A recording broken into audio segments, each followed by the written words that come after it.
Olá, bom dia a todos. Bem-vindos a mais um Checkpoint, nosso projeto com a Imaginadora, com apoio da R1. E hoje vamos receber o presidente da Gol Linhas Aéreas, Paulo Kakinoff. Bem-vindo. Tudo bem, Kaki?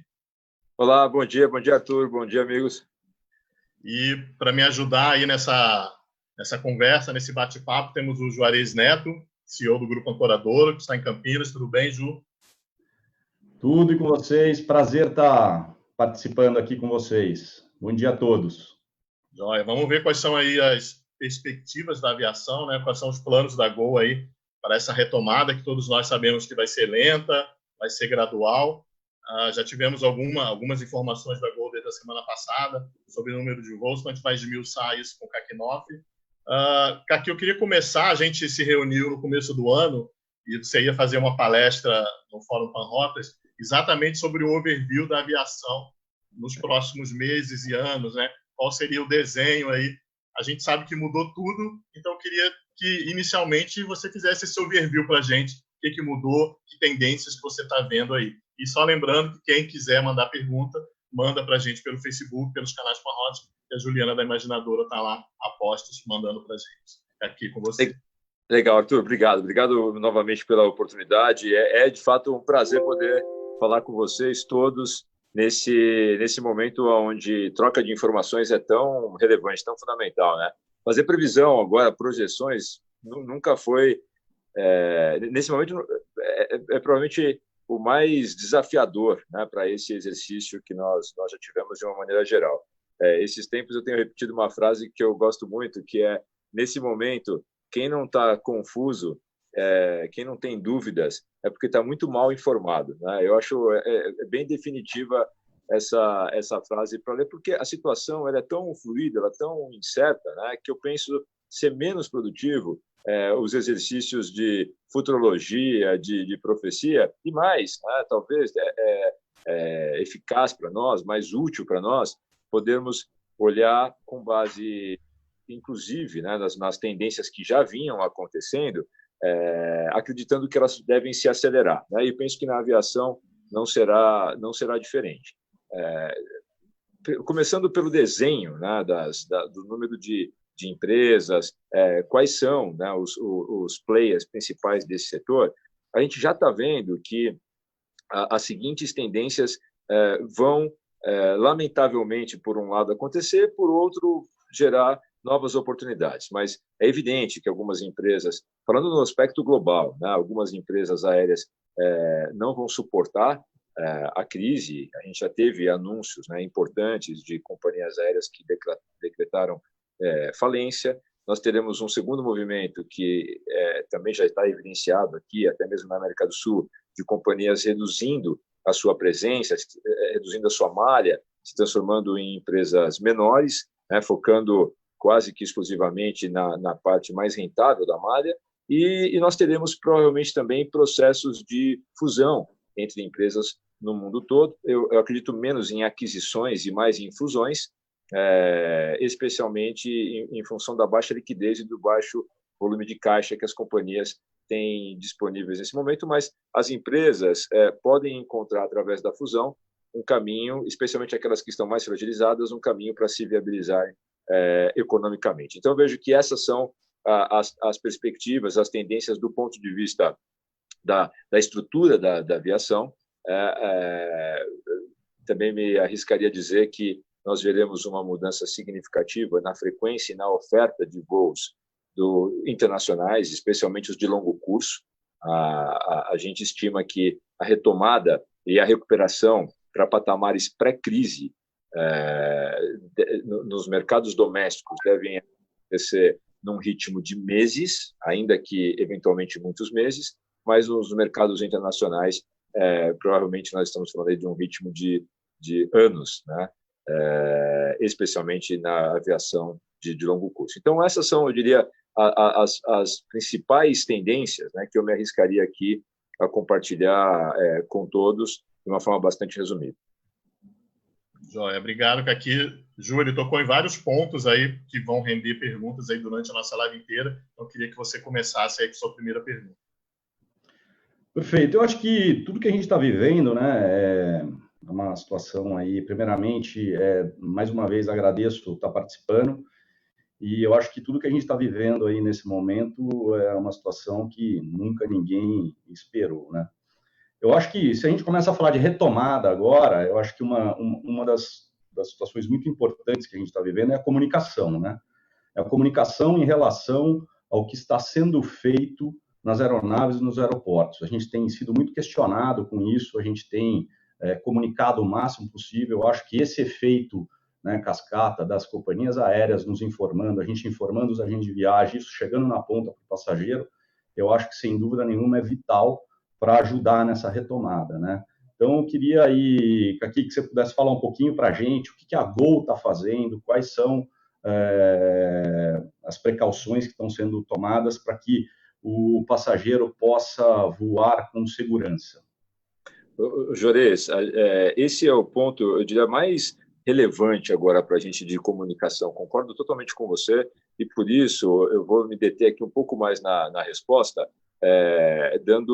ilustrando, né, o que é a experiência de voo hoje, porque eu acho que essa é uma informação relevante para todo mundo, para esclarecer para os clientes, para ilustrar, e acredito que a maior parte das pessoas que estão aqui nos assistindo não voaram, né, desde que a crise, a maior parte não voou desde que a crise começou. Então, hoje, a experiência ela é significativamente diferente do que a gente estava acostumado, né? Naquilo que o cliente vê, ou aquilo que o cliente enxerga, evidentemente que há agora uma disseminação completa de espaçamentos, né? Fila de check-in, fila do raio-x, fila do embarque, utilização de barreiras físicas, né? Para todos os momentos onde existe a interação humana. Então, no check-in de atendimento tem uma placa de acrílico, a gente chama de Robocop, né? Aquela estação móvel que é utilizada nos gates, né? Para fazer o check-in dos clientes que estão embarcando, também com proteções acrílicas. Evidentemente que isso está sendo implementado, né, e difundido nos aeroportos de uma maneira gradual, mas numa velocidade bastante acelerada. Então, a gente encontra primeiro, muito claramente, essas barreiras físicas e os espaçamentos.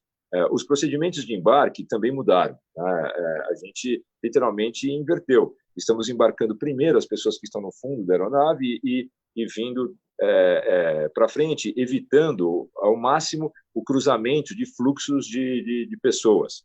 O serviço de bordo ele foi suspenso durante o voo e é entregue para o cliente quando ele desembarca. Também evitando, o que, a nosso ver, seria um paradoxo, né? Todo mundo usando máscara a bordo obrigatoriamente, você distribui o alimento, a pessoa não tem como comer, tem que tirar a máscara. Então, esses procedimentos, né, que são visíveis para os clientes, tornaram a experiência de voo claramente agora um exercício de segurança sanitária no nível mais elevado possível. O que o cliente não vê é um conjunto tão importante de medidas, é um efeito tão importante para a sua tranquilidade, quanto aqueles visíveis como esse que eu mencionei, máscara, espaçamento, né? Dois deles eu acho que vale muito a pena citar. Os níveis de sanitização a bordo, que já eram muito elevados, eles deram um salto, né, para um patamar completamente inimaginável. Todos os processos foram reforçados, utilização de novos elementos químicos para limpeza, a forma, né, como os itens são revisados, a frequência, o cheque noturno, né? Óbvio que o cliente não consegue enxergar isso, mas tem um benefício, um efeito prático que eu vou mencionar para concluir essa resposta, que eu acho que vai ser interessante para todos. E, finalmente, né, nessa lista dos principais itens, nós temos e agora, desculpe, falando do invisível, nós temos uma tecnologia a bordo, né, especialmente uma companhia como a Gol, que tem uma frota muito moderna de aviões, uma frota jovem, é uma tecnologia chamada Filtros EPA, que filtra a cada 4 minutos todo o ar a bordo, renova o ar a bordo, eliminando 99,7% a 99,9% dos micro-organismos. O que o conjunto, a pergunta é seguro voar? O conjunto desses efeitos, ele realmente tem sido efetivo.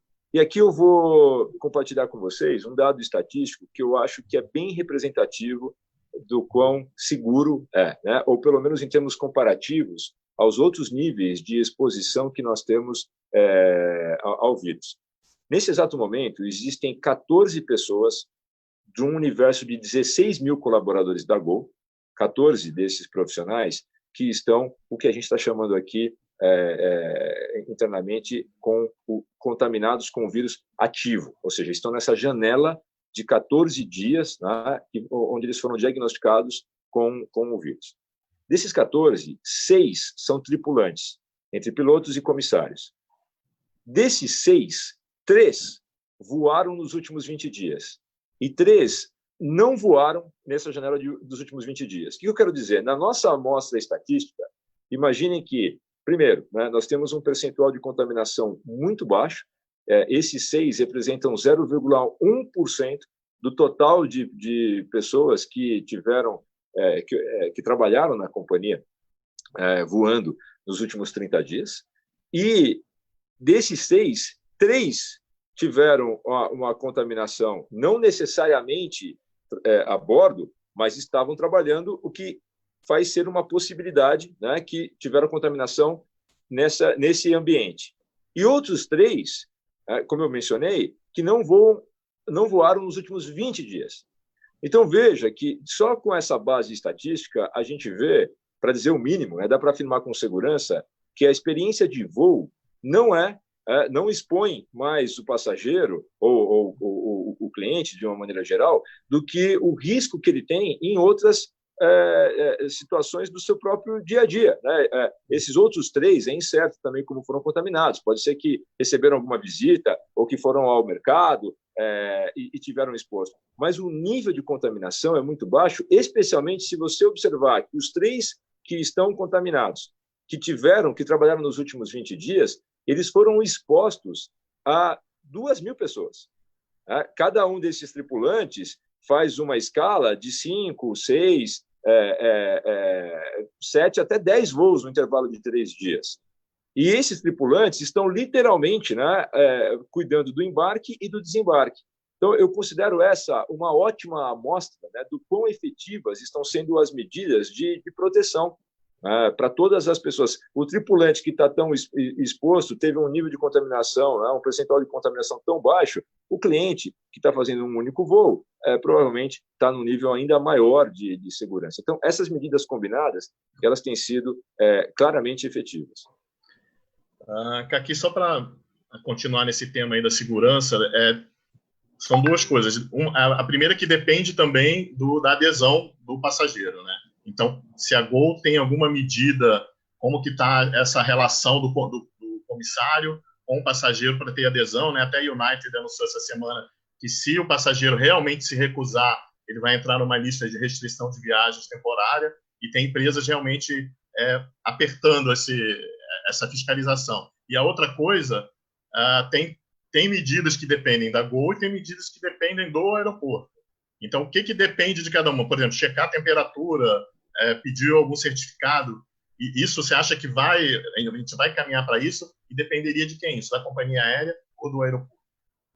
Juarez, ainda não está, respondendo de trás para frente, ainda não está claramente estabelecido, né, o protocolo de responsabilidades, de atribuições entre aeroportos e companhias aéreas, mas, felizmente, isso não tem sido um impeditivo, né, das ações. Eu diria ao contrário. As empresas aéreas e os aeroportos têm sido bastante proativos, né, baseados no bom senso de quem tem a responsabilidade do quê, para implementar as suas medidas, né? A gente tem todos os dias se surpreendido, né, de forma mútua, ou seja, o aeroporto se surpreendendo com as medidas que as aéreas estão colocando naquilo que, obviamente, é da sua responsabilidade e vice-versa. Inclusive com iniciativas adicionais, né, que não foram sequer discutidas, utilizando-se da tecnologia mais avançada. A gente vê, por exemplo, o aeroporto de Brasília, que tem lá as câmeras térmicas, né, os sensores térmicos que identificam no fluxo normal de clientes, de passageiros no aeroporto, se tem alguém com um nível de temperatura mais elevado. Então, o que ajuda nesse caso, né, novamente falando, é a questão do bom senso. Qualquer tipo de medição de temperatura, ela só faz sentido à medida que as pessoas, ou no momento, né, em que as pessoas estão se dirigindo para a sala de embarque.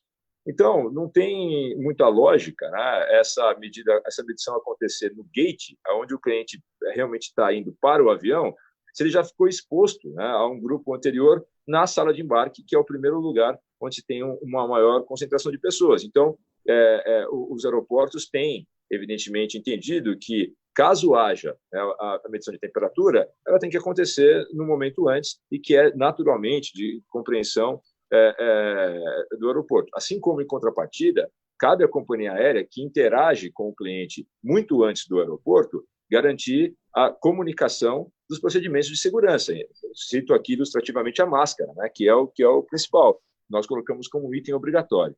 Mas o mais importante de tudo isso, Juarez, Juarez e Arthur, desculpe, que eu quero fazer de destaque aqui é o seguinte: se eu fosse eleger hoje, né, o principal, Juarez e Arthur, desculpe, que eu quero fazer de destaque aqui é o seguinte: se eu fosse eleger hoje, né, o principal ator responsável pelos altos níveis de segurança, eu colocaria com muito destaque o cliente.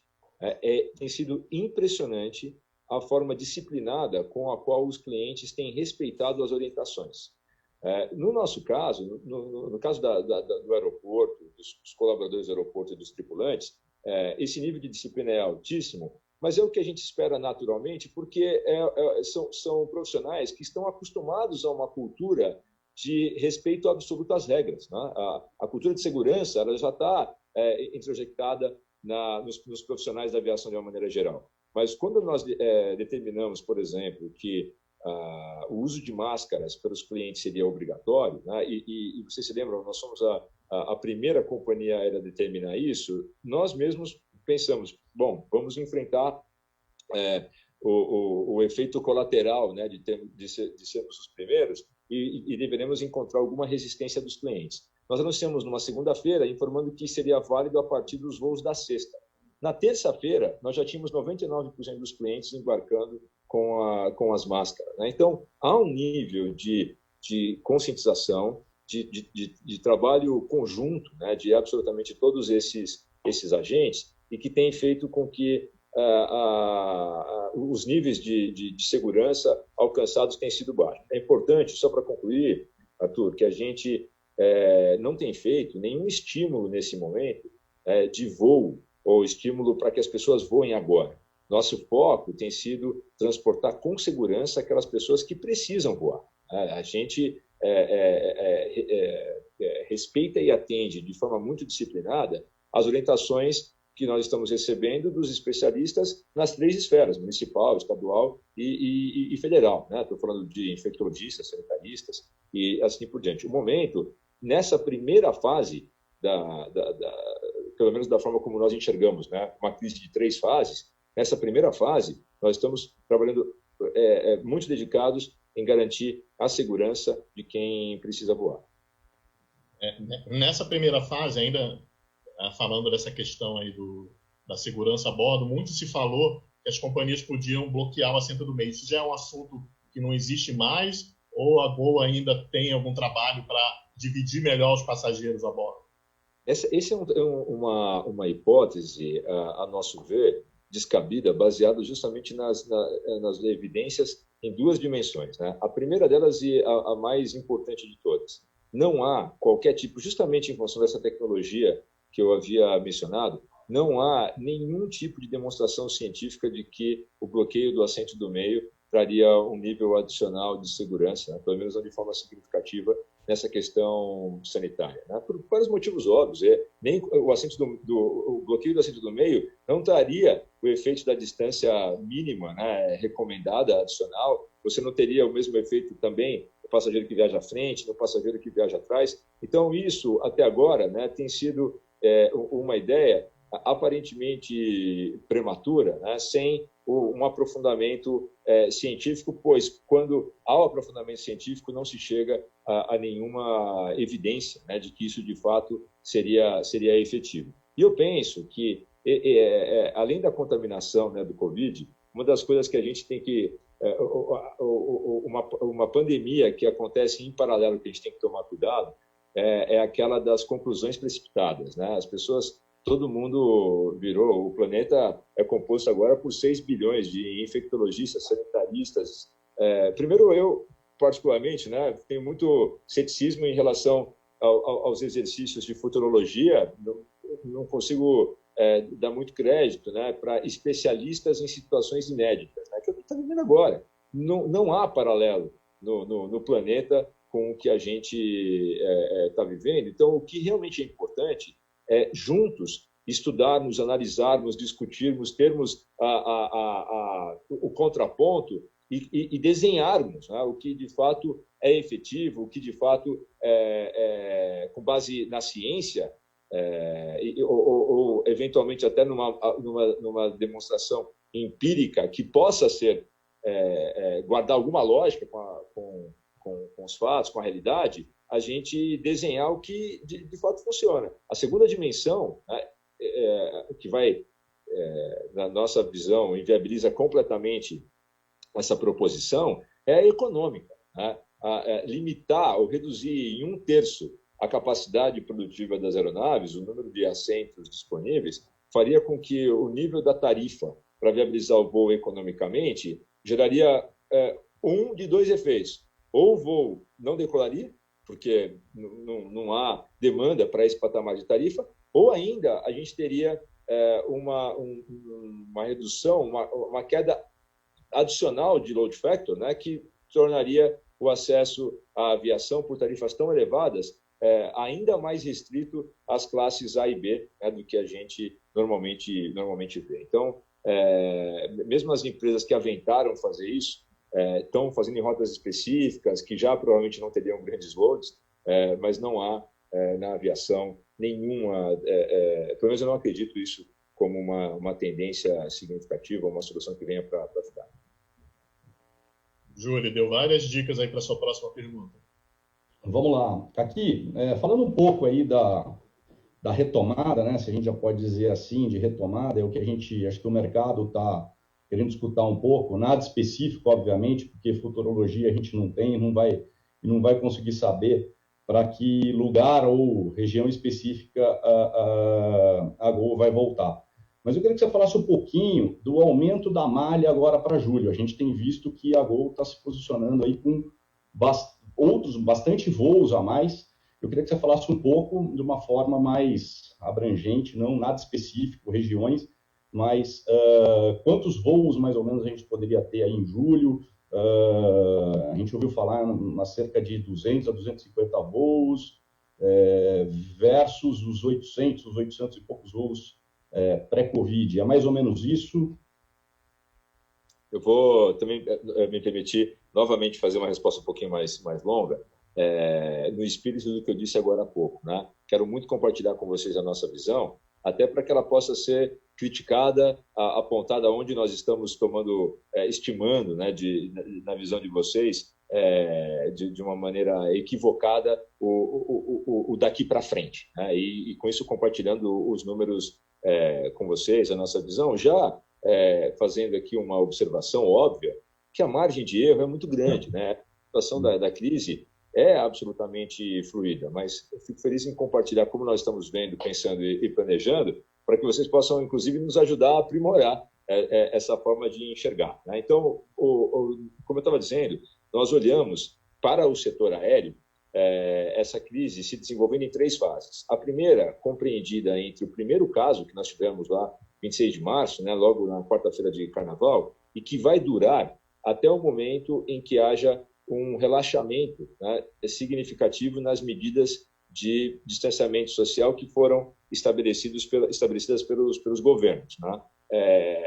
Em alguns estados da federação, isso inclusive já está acontecendo, né? Cabe aqui uma discussão óbvia, aliás, não cabe a nós fazer essa discussão nesse momento, mas ela é muito pertinente, se alguns estados estão fazendo relaxamento das medidas precocemente, se outros já poderiam fazer em função da inflexão da curva de contaminação, tá? Mas o Brasil é muito grande. E quando a gente compara o Brasil com a Europa, por exemplo, nós temos aqui diversos países, né, dentro do Brasil, com extensões comparáveis, né, a países europeus e com realidades absolutamente distintas de estrutura do sistema de saúde, de densidade demográfica realmente, especialmente nos centros urbanos, de poder aquisitivo, o que faz, né, com que os governadores tenham, sim, nesse momento, um desafio adicional. Né? As medidas que funcionam para um Estado não necessariamente são válidas para os outros. Então, falando de uma maneira geral do Brasil,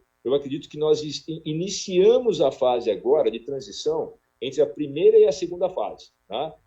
Porque os estados têm ritmos diferentes, mas nessa primeira fase, que vamos chamar assim a fase aguda da contaminação, na perspectiva de adequação do nosso sistema de saúde, o nosso comportamento tem sido, como eu falei, de não trazer nenhum tipo de estímulo para as pessoas voarem agora, né? Ao contrário, estamos recomendando que se sigam rigorosamente as recomendações que foram colocadas pelas autoridades e temos essa experiência de voo que eu acabei de falar para descrever para vocês agora há pouco. Na segunda fase, que, como eu falei, provavelmente nós estamos agora na transição, iniciando a transição da primeira para a segunda, e acredito que estaremos na segunda fase definitivamente em julho, né, pelo menos no início dela, nós teremos, como consequência das medidas de relaxamento, a reativação da economia no nosso setor. Os hotéis reabrindo, os parques, né, voltando a operar, as pessoas, né, viajando para visitar parentes ou amigos, ou por necessidade médica ou por saudade, mas evidentemente que tem uma latência aí, né? E isso tende a trazer um processo de retomada da demanda, que, como eu falei, já começou, né? Nós voamos no pior momento da crise 50 voos no mês de abril, falando da Gol. Em maio voamos algo entre 70 e 80, agora estamos operando 120 e estamos nos programando para algo entre 200, 250 no mês de julho, né? Então, claramente, uma linha de recuperação, de retomada, ainda muito abaixo do que seria a nossa demanda regular, né? O mês de julho, tipicamente, a Gol opera 1.000 voos, então estamos falando de 25%, mais ou menos, no máximo, né, do que a gente teria nesse período. Mas essa segunda fase, ela deverá trazer, desejavelmente trará, um aumento gradual da demanda, até o final dessa etapa. E quando é o final dessa etapa? O momento que toda a humanidade almeja, né, propiciona nesse momento. Realmente, o dia em que poderemos falar a situação da pandemia está sob controle, ou a pandemia está, entre aspas, resolvida, né? Eu estou falando de soluções que a gente não consegue prever agora, mas do tipo, né? Chegarmos num estágio de imunização de rebanho, né? Como os especialistas falam, ou ainda a eficácia do tratamento médico, jogar as taxas de mortalidade para patamares mínimos, né? Ou, melhor de todos os cenários, né? Desejavelmente, a vacina, a disseminação, a existência e a disseminação da vacina. Realisticamente falando, pragmaticamente falando, nós estamos, no mínimo, né, há alguns bons meses desse momento.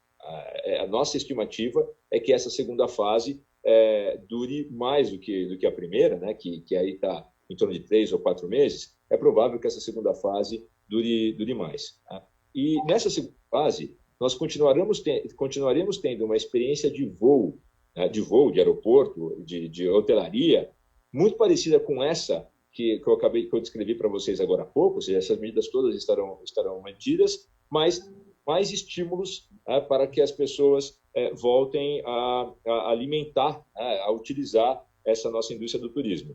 Na terceira fase, eu acredito que estaremos num patamar muito próximo, muito parecido, né, de experiência de voo e, evidentemente, de demanda, falando de mercados domésticos, que nós tínhamos no pré-Covid, né? Muita gente faz a referência com 2019. Pessoal, todos nós aqui que estamos, de alguma maneira, associados ao turismo, nós sabemos, né, que os números não precisam voltar exatamente para o patamar de 2019.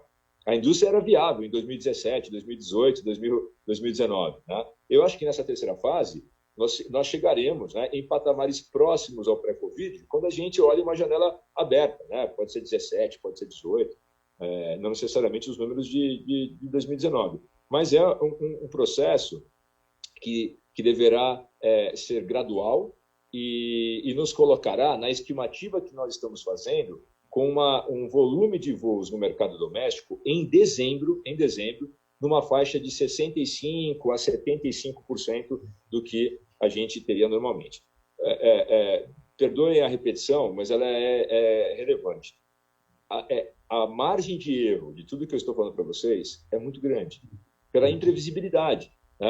Por exemplo, toda essa sequência que eu acabei de falar, ela pode ser subvertida, ela pode ser corrompida por uma segunda onda de contágio, por exemplo, que é um risco que existe. Eu, particularmente, eu não sei se eu acredito por torcida ou acredito por ciência, né? Mas eu espero realmente que não aconteça, porém essas variáveis estão aí. Segundo ponto, né? Qual será o impacto econômico realmente no poder aquisitivo do nosso público, né? Provavelmente muito grande. Quanto isso fará com que tenhamos um decréscimo ainda maior, né, na demanda em relação a isso que eu estou projetando. Daí a importância de buscarmos, todos nós juntos, né, maneiras menos onerosas ainda, mais eficientes ainda, de entregarmos os nossos produtos e os nossos serviços para os clientes, porque, evidentemente, haverá uma pressão nesse sentido, caso a gente deseje, e nós desejamos, todos nós, né, acelerar ao máximo esse processo de recuperação. Então, nós estamos agora, claramente, né, nesse momento, pela nossa perspectiva, de transição da primeira para a segunda fase, com esse volume de voos que eu descrevi para você. Vamos ver se a gente consegue, pelo menos, saber que regiões estão voltando primeiro. Porque os dados da hotelaria e de parques, por exemplo, que a gente tem, mostram que os maiores crescimentos de ocupação hoteleira são no Sul e no Centro-Oeste. E o maior share, claro, continua sendo o Sudeste. A gente vê uma procura para o Nordeste, por exemplo, muito lá para frente ainda, muito no final do ano. Os voos seguem mais ou menos isso, Pedro? Arthur, infelizmente, a situação estado a estado é tão distinta que me impede de fazer uma abordagem por região. Tá? Você olha, por exemplo, mesmo na região Norte, na região Nordeste ou no Sul, talvez o Sul menos heterogêneo nesse movimento de gestão da crise, né, do Covid. Mas o Norte e Nordeste, a situação, a diferença entre os estados ainda é muito marcante. Né? A gente tem, eu dou um exemplo aqui, em algumas localidades, a gente ainda nem tem a condição de imaginar quando a operação vai voltar, pelo bloqueio, pelo impedimento imposto do regulador, do gestor, do Estado, né, ou ainda do município, banindo os voos, como é o caso de Jericoacoara e de Fernando de Noronha. É bem verdade também que esses destinos do Norte e Nordeste eles têm um percentual maior de viajantes a lazer, a turismo, né, e essa demanda ela está mais deslocada para o quarto trimestre. Né? Quando você olha, por exemplo, o calendário escolar, não deveríamos ter férias de julho agora, né, que acabava gerando uma demanda importante para o Norte e Nordeste. Então, eu diria que no momento é possível que essa diferença entre Sul e Sudeste de ritmo aconteça, mas eu acho que o principal fator que está colocando diferenças não é possível ser descrito nessa amplitude regional. A gente tem que realmente falar aqui de estado a estado, cidade a cidade. Né? E para a gente é muito difícil agir no curtíssimo prazo. Nós precisamos de um prazo, de um período, de venda, né? para viabilizar aquele voo. Então, enquanto a situação é ainda instável em uma determinada cidade ou num determinado estado, a gente acaba tendo menos probabilidade de já assumir uma data de retorno de voos, né, para aquela região.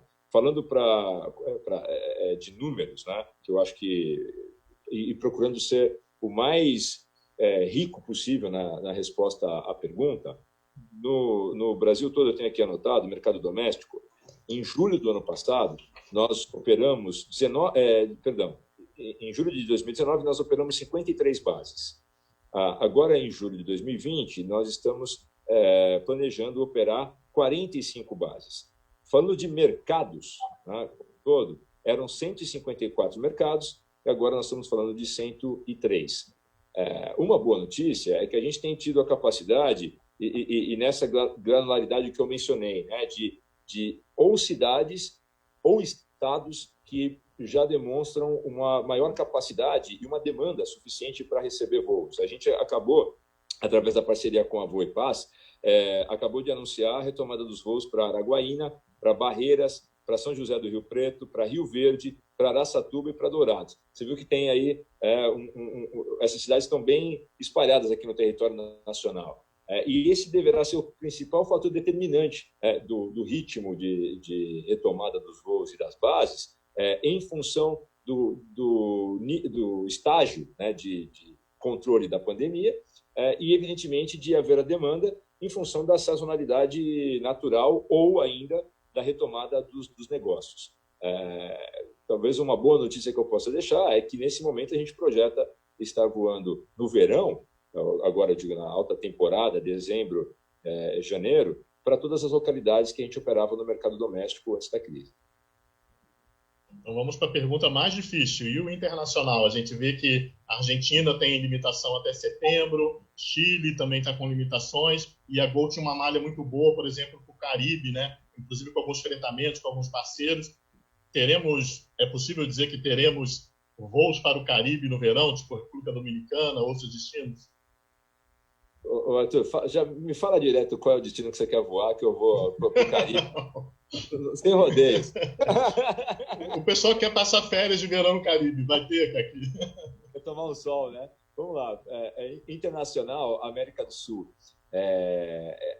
Eu vejo que a principal restrição para a retomada está dada pelos reguladores. A gente tem, como você bem citou, né, as capitais dos países dos mercados mais relevantes da América do Sul, elas estão, algumas delas, até com impedimento de venda de voos, né, como é o caso que você citou, a Argentina. Esses eu vejo assim, tão logo haja a eliminação, a suspensão dessa restrição de venda, as rotas deverão voltar, os voos deverão voltar a ser vendidos para as principais capitais da América do Sul, à medida que isso for sendo liberado. Porém, numa fração das frequências que a gente tinha no pré-Covid. Como eu disse, a velocidade de recuperação do internacional deverá ser muito lenta, mas sim, eu vislumbro estarmos voando para essas capitais já no terceiro trimestre aqui desse ano, com frequências significativamente menores, quando a gente fala de América do Sul. Para o verão,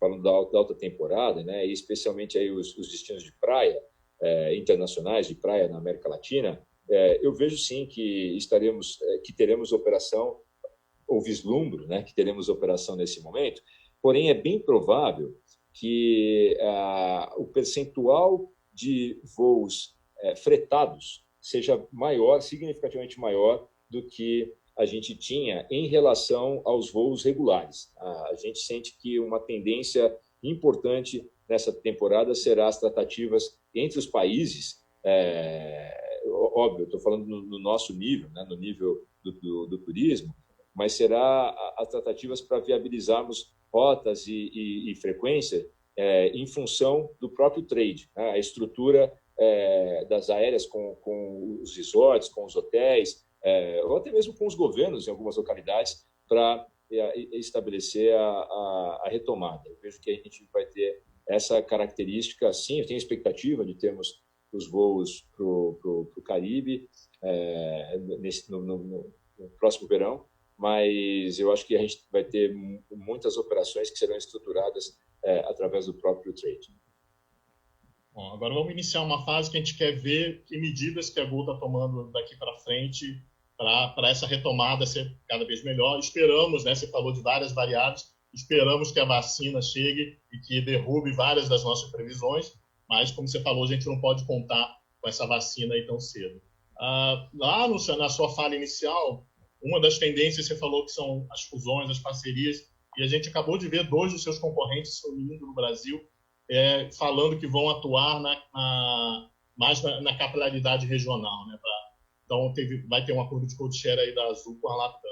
Como que a Gol se prepara para concorrer com essas 2 empresas mais fortemente?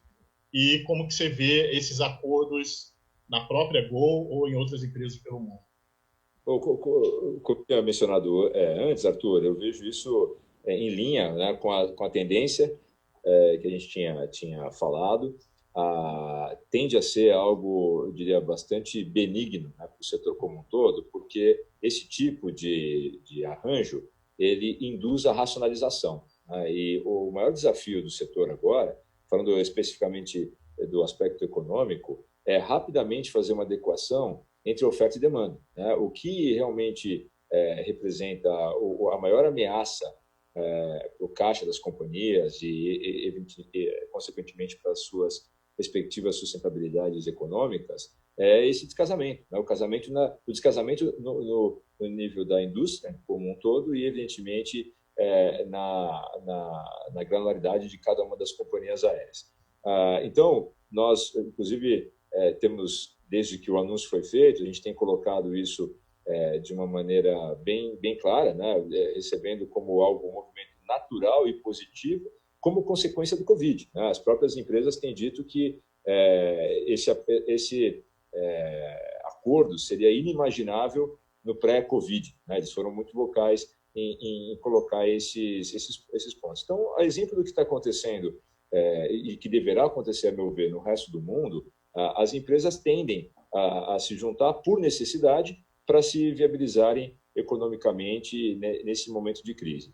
Felizmente, para nós, como a gente tem colocado, né, a Gol não vê essa necessidade, de fazer um movimento desse porte, nem mesmo para endereçar os mercados regionais. Como eu acabei de mencionar, através da parceria com a Voipasa, a gente tem conseguido ampliar a nossa presença, a nossa participação. Boa parte desses destinos foram introduzidos no ano passado como mercados adicionais para a Gol, e nós temos conseguido, então, assim, aumentar a nossa capilaridade, a nossa presença em direção a todos os mercados regionais que justificam essa adição de voo em função da demanda e do poder econômico. Então, vejo que é um movimento positivo, benigno, natural e consequente, ou como consequência dessa crise que nós estamos vivendo. Ju, sua pergunta. Vamos lá, acho que é uma pergunta interessante, acho que todo mundo também está interessado em escutar um pouquinho. Como é que a Gol, como é que você, aqui, vê a importância aí do agente de viagem nessa retomada? Olha, pessoal, eu acho que não há risco, né, da minha resposta a essa pergunta chegar perto de ser considerada inconsistente com base na nossa trajetória aqui de 19, quase 20 anos. Né? Eu acredito, humildemente, que a Gol, nessa esfera específica, falando especificamente desse stakeholder, né, tão importante para nós, acho que a Gol não fez outra coisa senão reiteradas vezes deixar evidenciado a importância que o canal tem para nós. Acho que eu espero de verdade, né, não estar surpreendendo ninguém ao falar isso, porque é o que a gente acredita, o que a gente vê e é para o que a gente trabalha todos os dias. A importância dos canais de distribuição de uma maneira geral e deste em especial, ela será para a Gol ainda mais fundamental do que antes. A gente vai precisar, mais do que nunca, agora, a gente estava falando no início da nossa live, né, do quão importante é esclarecer para os clientes o que é voar, né, como ele pode voar, quais são os novos procedimentos, como a malha vai retomar. Né.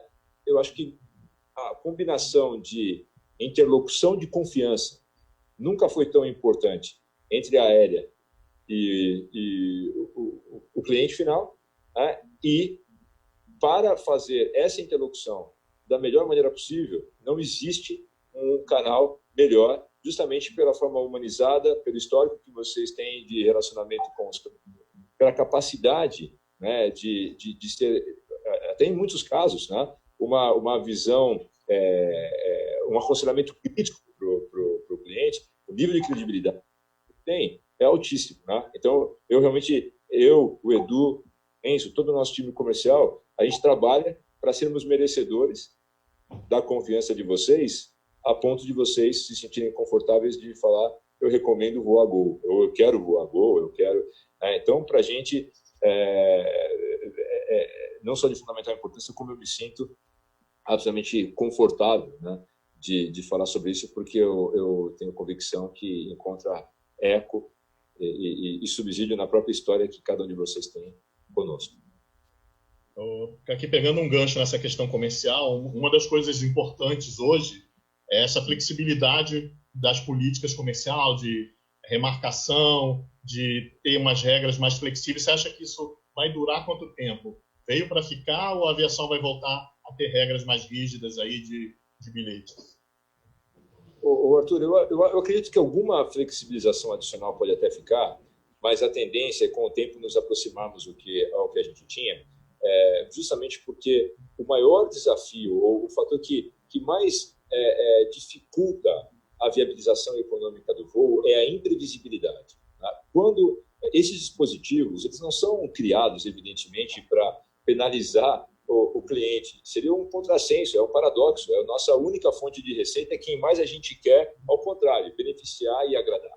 Mas o setor aéreo no mundo inteiro ainda não encontrou um formato de viabilizar economicamente sem combater o alto nível de imprevisibilidade que já existe, independentemente das regras que foram estabelecidas. A gente não consegue prever o preço do petróleo, a gente não consegue prever a taxa de câmbio, a gente não consegue prever quando o voo vai ser cancelado por conta das questões climáticas, a gente não consegue prever, agora obviamente que eu estou fazendo um comentário muito oportunista, né? Mas não consegue prever pandemias, até no Brasil é uma coisa mais ou menos inédita.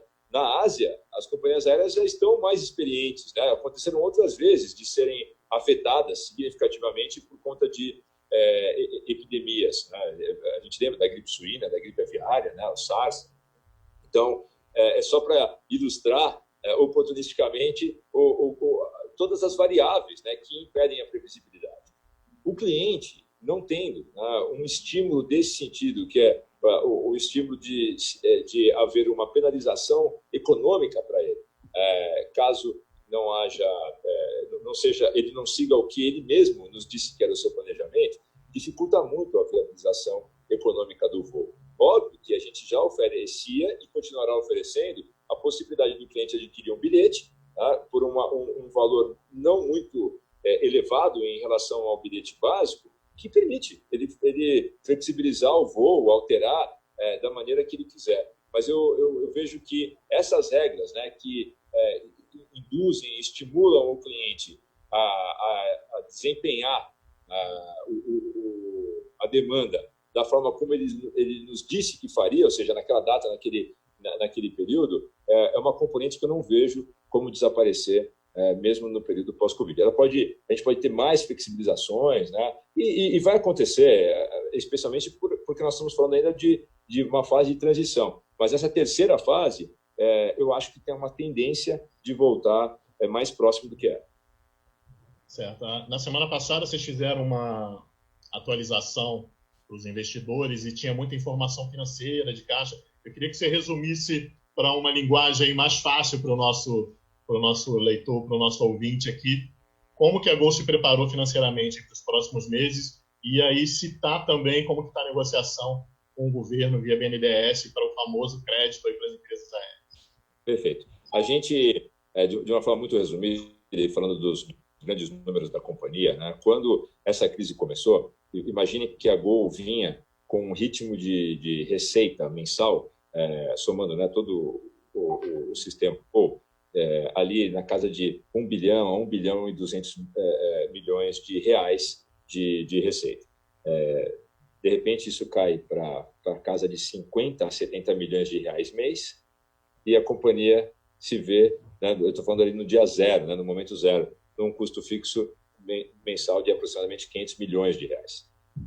Só para pegar os dois maiores fatores, né, desses que contribuem ou que compõem esses 500 milhões, nós tínhamos uma folha de pagamento de quase 180 milhões de reais e um gasto com leasing de aeronaves também, aí na casa de 150 a 170 milhões de reais, dependendo do câmbio, uma vez que todos esses contratos são em dólar. Né? Só para citar dois desses elementos, a diferença são licenças, aluguel, todos aqueles custos fixos que vocês conhecem, porque também são análogos ao que todos têm aqui nos seus respectivos negócios. O que a companhia fez, né, continua fazendo. Logo que a gente teve a eclosão da crise na Europa, especialmente na Itália, na Espanha, isso aconteceu 3 semanas antes do Carnaval. Naquela semana, nós fizemos a reunião com o nosso grupo executivo de diretores, 37 pessoas aqui da companhia, vice-presidentes e diretores, e eu me lembro claramente, né, de como essa reunião se transcorreu. Foi uma reunião que a gente tinha pedido para acontecer, e as nossas palavras naquele momento foi o seguinte: olha, acredito de fato que Deus é brasileiro, mas seria muita ingenuidade nossa imaginar que essa crise não chegará aqui. Né? A gente estava ainda, eu estou falando de exatamente 2 semanas antes do Carnaval. Ainda a gente estava vivendo uma fase plena aqui de negação no Brasil, né, de uma maneira geral. Mesmo quando crise, nas primeiras semanas depois contaminação, tinha uma negação grande. E a gente falou, vamos fazer um exercício que só pode ser saudável para a gente. Mas imediatamente o grupo foi desafiado a encontrar todos os investimentos, todos os gastos que não eram absolutamente essenciais para esse ano e cancelar ou adiar. Assim, eu acredito que a gente acabou dando, né, sem imaginar, inclusive, que a crise seria nessa magnitude que nós estamos vivendo, mas a gente acabou dando o início a uma vantagem temporal que a companhia vem mantendo e que tem feito toda a diferença, né, no sentido de preservar o máximo possível seus níveis de caixa e liquidez. Então, o grupo se mobilizou nesse ponto e logo em seguida a estabelecer esse rol de projetos e investimentos que seriam suspensos ou cancelados. Eu estou falando de 1 bilhão e 200 milhões de reais só nesse item. Nós nos dedicamos a tratar com as principais parceiros da companhia as medidas de preservação de caixa, e é o que a gente tem feito. Destaco aqui, né, entre esses parceiros, novamente, os lessores e os colaboradores, com uma menção especial a esse segundo grupo. Nós fomos, na semana passada, e não quero fazer aqui nenhum discurso auto-referente, eu estou com isso prestando contas e acredito que dando uma boa notícia para todos. Né? Nós firmamos um acordo com um grupo de pilotos que representa menos de 1/3 do total de 16 mil pessoas da companhia, mas 60% da folha de pagamento como um todo. Tivemos um acordo onde esse grupo aceitou uma redução significativa dos salários até o final de 2021, em troca da manutenção da garantia dos empregos. Né? Eu estou particularmente feliz e satisfeito com isso, porque representa uma ajuda imensurável para a gente para a gente enfrentar essa crise, ao mesmo tempo que também me sinto muito contente, né, como gestor, de poder garantir os empregos no momento onde as pessoas estão absolutamente inseguras. Né? E isso está acontecendo num espírito da figura ilustrativa que a gente adotou naquela reunião 2 semanas antes do Carnaval, que foi a seguinte: nós vamos iniciar a travessia de um deserto cuja extensão e intensidade da temperatura a gente não consegue prever. E nem hoje, Arthur, nem agora, a gente sabe em que ponto da travessia do deserto a gente está. Eu gosto da ideia da imagem do deserto, porque no deserto você não tem serviços, né? Você não tem o mercado, posto de gasolina, hospital. Você tem que fazer a travessia com seus próprios recursos. E é isso que a gente vem atualizando o mercado, né? Qual é o nosso estoque de recursos, ou seja, qual é o nosso estoque de água para fazer essa travessia na forma de liquidez. Né? A gente não tem dado visibilidade sobre 2021, somos uma companhia de capital aberto, então a responsabilidade dos gestores, né, em manter todos no mercado com o mesmo nível de informação é a mesma que nós temos de dar uma informação minimamente consubstanciada. A gente tem dificuldade de falar da semana que vem, imagine 2021, né? Mas nesse horizonte que a gente tem feito, sobre o qual nós temos falado, que é o ano de 2020, a gente trouxe para o mercado a informação que a nossa posição de caixa e liquidez garante, né, para esse horizonte a liquidez da companhia, e evidentemente que a gente está além, né, desse período. Mas não dá agora para fazermos uma especificação de duração de caixa em função de demanda ou de receita para o período de 2021 e à frente, justamente porque essa é uma situação ainda muito fluida, muito incerta. Mas nós estamos, nesse momento, como reconhecidamente, né, até pelo próprio mercado, com uma quantidade de suprimentos e mantimentos que nos dão muita confiança de fazer essa travessia, de atravessar esse deserto e sair do outro lado, uma companhia saudável, com todas as condições de retomar a qualidade e a abrangência dos serviços que as pessoas estão acostumadas a receber da Gol. E qual vai ser a importância